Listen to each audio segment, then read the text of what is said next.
Chorus কাকে বলে? তোমরা অনেক সময় দেখবে এই কোরাস শব্দটা শুনে থাকবে, তো তোমাদের মনে প্রশ্ন আসবে। তো আজকের এই ভিডিওর মধ্যে কমপ্লিট কোরাস সম্পর্কে আমি তোমাদেরকে একটা বেসিক আইডিয়া দেব।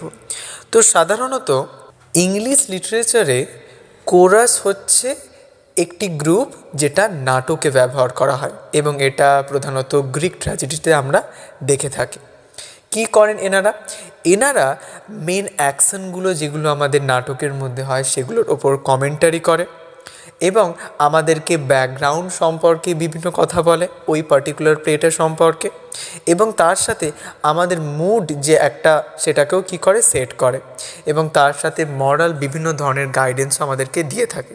এবং এনারা নর্মাল ভয়েসের মধ্য দিয়ে বলতে পারে বা কোনো গান নাচ বা পোয়েট্রির মধ্য দিয়েও আমাদেরকে ওরাদের মনের ভাব প্রকাশ করতে পারে।